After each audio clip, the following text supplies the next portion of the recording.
Sallallahu ala Muhammad Sallallahu alaihi wasallam. Kesempatan oleh Allah Subhanahu wa taala untuk melaksanakan ibadah sholat Jumat. Karunia yang hanya diberikan Allah kepada hamba-hambanya yang terpilih. Tidak semuanya diberikan kesempatan sebagaimana yang kita rasakan pada siang hari ini. Berapa banyak saudara-saudara kita yang sampai siang hari ini masih terbaring sakit. Tatkala kumandang adzan bersaut-sautan dari rumah-rumah Allah, tidak sanggup kakinya melangkahkan menuju ke masjid karena rahmat sehatnya dicabut oleh Allah Subhanahu wa taala. Berapa banyak pula saudara-saudara kita yang sampai siang hari ini masih berjibaku dengan urusan keduniaan, disibukkan dengan berbagai urusan bisnis, hilang kesempatannya untuk bisa melaksanakan ibadah Jumat. Berapa banyak pula saudara-saudara kita yang zohirnya kelihatan gagah perkasa, tidak ada uzur apapun, tapi ketika adzan dikumandangkan tidak tergerak hatinya melangkahkan kaki menuju ke masjid karena sesungguhnya ada rahmat terbesar dalam hatinya yang dicabut oleh Allah Subhanahu wa taala, nikmat istiqamah dalam iman dan Islam. Rasulullah sallallahu alaihi wasallam senantiasa mengingatkan kita, nikmatani maqbulun fihi makasirun minan nas.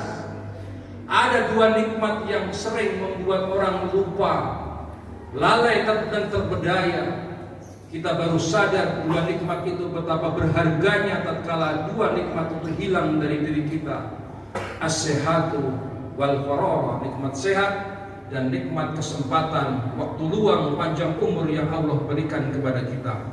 Maka bersyukurlah, berbahagialah hadirin yang siang hari ini masih diberikan kesempatan, diberikan nikmat sehat, diberikan nikmat panjang umur, diberikan nikmat kesempatan, dan yang lebih besar daripada nikmat-nikmat itu adalah istiqamah dalam iman dan Islam. Masih ada rasa takut di dada kita kepada Allah Subhanahu wa taala, karena sesungguhnya rasa takut itu pula lah yang menyebabkan kita meninggalkan segala rutinitas pekerjaan kita untuk duduk bersimpuh, berkumpul di masjid melaksanakan ibadah sholat Jumat.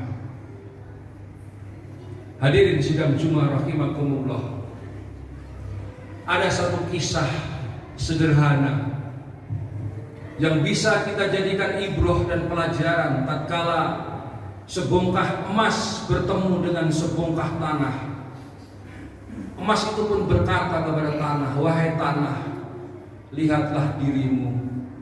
Betapa jeleknya engkau, betapa suramnya engkau, hitam dan berbau. Sementara lihatlah aku yang begitu mengkilat mentereng, aku yang berkilau dan bercahaya." Si tanah pun menjawab, "Wahai emas, aku memang jelek, aku memang hitam dan berbau, tapi aku sanggup menumbuhkan tumbuh-tumbuhan untuk kelangsungan hidup manusia dan binatang. Aku sanggup menumbuhkan pohon-pohon, aku sanggup menumbuhkan rerumputan. Apakah kamu sanggup melaksanakan apa, melakukan apa yang aku bisa lakukan?" Emas pun terdiam 1000 bahasa. Inilah hidup kita hadirin yang dimuliakan Allah. Terkadang kita melihat seseorang seperti emas, mentereng, punya pangkat jabatan dan kekuasaan yang tinggi, dihormati dan dikagumi oleh anak buahnya di kantornya. Tapi ternyata pangkat jabatan dan kekuasaannya itu tidak mendatangkan kemaslahatan, kebaikan bagi masyarakat lingkungan sekitarnya. Sebaliknya ada orang yang biasa-biasa saja, bersahaja, hidupnya sederhana, tapi dia ringan tangan, punya kepekaan sosial yang tinggi, gemar melakukan pertolongan kepada saudara-saudaranya yang memang membutuhkan pertolongan. Hidup ini proses. Banyak sekali bisa kita lihat betapa seseorang yang punya pangkat jabatan dan kekuasaan dianugerahi harta benda yang melimpah, punya ilmu pengetahuan, tapi pada prinsipnya kehidupannya di masyarakat tidak menjadikan perubahan yang signifikan. Kehadirannya di tengah-tengah masyarakat tidak menimbulkan kebaikan, tidak ada manfaat yang bisa didapat dari orang yang punya pangkat, kekuasaan, harta benda, dan ilmu pengetahuan itu. Sementara banyak kita melihat ada orang yang sederhana tapi begitu berharga di tengah-tengah masyarakat, ringan tangan, suka menolong dan membantu sesama. Baginda Rasulullah SAW mengajarkan kepada kita, ar-rahimuna yarhamuhumur rahman, irhamu ahlal ardi yarhamkum man fis sama. Orang-orang yang punya sifat belas kasih, orang-orang yang punya sifat dermawan, orang-orang yang punya kepedulian dan kepekaan sosial yang tinggi akan dikasihi oleh Allah Subhanahu wa Ta'ala. Sayangi yang di permukaan bumi, nanti yang di langit akan sayang kepadamu, akan turun rahmatnya untuk keberkahan dan kebaikan kita semua.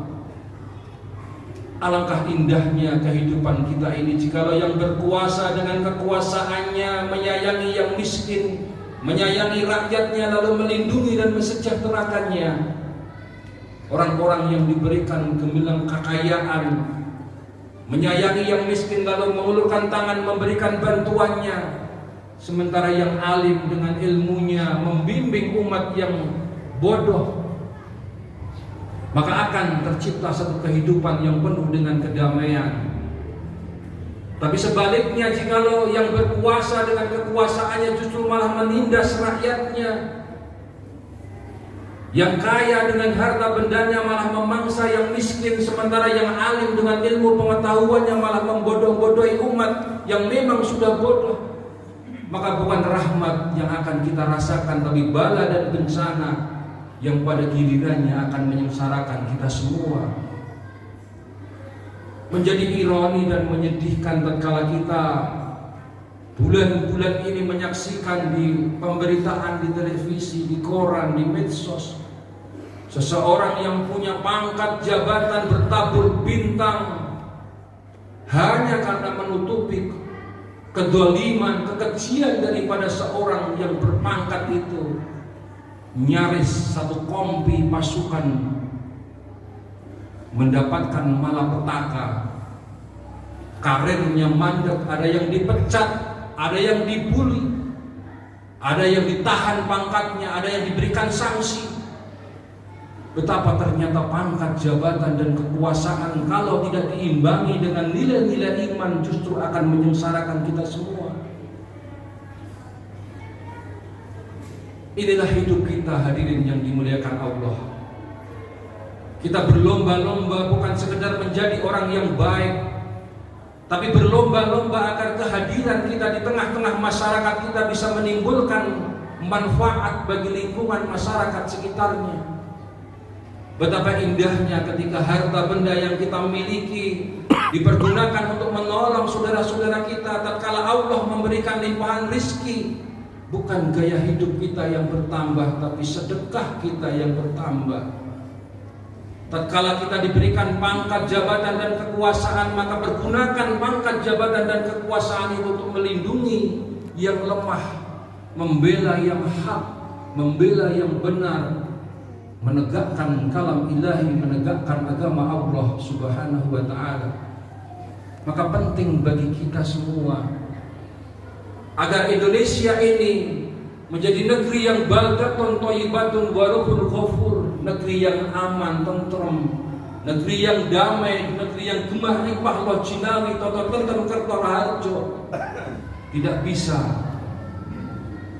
dilaksanakan kalau kita tidak bisa melahirkan para pemimpin-pemimpin yang punya budi pekerti yang baik. Bukan cuma sekedar pintar, tapi yang paling penting daripada itu adalah pemimpin-pemimpin yang benar. Maka menjadi tugas bagi kita semua umat Islam, karena mayoritas penduduk Indonesia Muslim, dan Muslim Islam ini menjadi pemegang saham terbesar berdirinya republik ini, maka tidak ada kata lain bagi umat Islam untuk bersatu padu melahirkan pemimpin-pemimpin yang kelak akan membawa kita menjadi negeri yang baik, menjadi pemimpin yang adil, menjadi pemimpin yang bukan cuma sekedar pintar, tapi dia juga menjadi pemimpin yang benar. Karena Imam Hambali pernah berkata, jikalau kamu mempunyai satu doa dan doa itu sangat mustajab, maka mintalah kamu untuk dilahirkan pemimpin yang adil. Karena ketika lahir pemimpin-pemimpin yang adil itu, bukan cuma kita, bukan cuma keluarganya, bukan cuma tetangganya, tapi seluruh negeri akan merasakan kemakmuran karena dipimpin oleh orang-orang pemimpin-pemimpin yang adil. Berangkat dari diri kita sendiri. Tanya pada diri kita sendiri, apa yang sudah bisa kita laksanakan, kita berikan, kita sumbangkan untuk masjid, untuk masyarakat, untuk lingkungan masyarakat kita. Berbuat baiklah, karena sesungguhnya tidak ada yang kita bawa ketika kita lahir ke alam dunia ini, pun juga tidak akan ada yang kita bawa ketika kita pergi meninggalkan alam dunia ini, kecuali iman dan amal soleh.